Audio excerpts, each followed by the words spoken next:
देखील दाखल झाले. तुम्ही कुणाला बोलवलं होतं का नेमकं ते उत्स्फूर्त आले? नाही, हे माझ्यावर प्रेम करणाऱ्या आमदार माधुरी मिसाळ आहेत, आमदार उमा खापरे आहेत, आमदार आमच्या जगतापताई आहेत आणि ह्या सगळ्यांच्या प्रचारासाठी मी नेहमी गेलेली आहे त्यांच्यासाठी आणि त्यांनी त्या भावनेतून आल्या आहेत. त्या आमदार म्हणून नाही, माझ्या मैत्रिणी म्हणून आल्या आहेत. खूप लोकांनी यायचं होतं आज, पण मी म्हटलं थांबा, आम्हाला फॉर्म शांतपणे भरायचा आहे, साधेपणे भरायचा आहे, साधी रॅली काढायची आहे. आणि आज कसं आहे, सगळ्या राज्यातला हा शेवटचा दिवस आहे प्रचाराचा, त्या टप्प्याचा.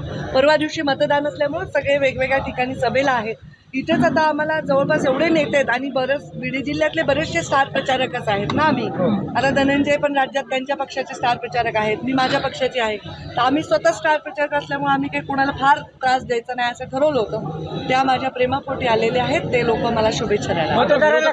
आरोप करत असताना विरोधक कारखान्यावरून तुमच्यावरती प्रत्येक वेळेस आरोप करतात. आता देखील तो वारंवार आरोप केला जातो की कारखाने बुडवले, कारखाने बुडवले. नेमकी काय होतं ते काय लोकांना? आता ते काय नंतर सांगू, त्याच्यासाठी एक वेगळा इंटरव्ह्यू घेऊ.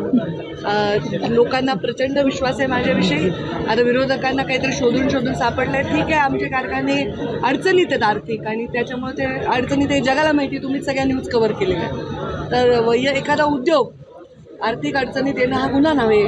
एखादा माणूस बँकरप्सीला पोचणं, एखादा उद्योग, हा काही गुन्हा नाही आहे, हा गुन्हा नाही. माझ्या परिवारात 1-2 व्यक्ती नाही, हे सगळे माझा परिवार आहेत आणि ते सगळं परिवार मी फॉर्म भरते.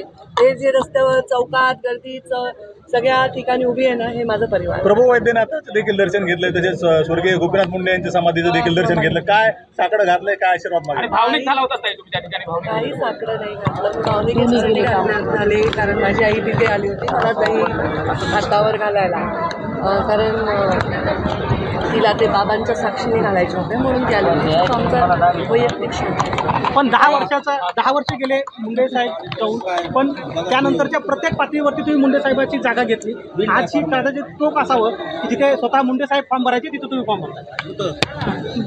मुंडे साहेब म्हणायचे सवाई मुंडे साहेबांची जागा मी घेतली असं म्हणलं तर लहान तोंडी मोठा घास होईल, पण त्यांची कमी न भासू देण्याचं एवढं कर्तव्य मी पार काढायचा प्रयत्न केलेला आहे.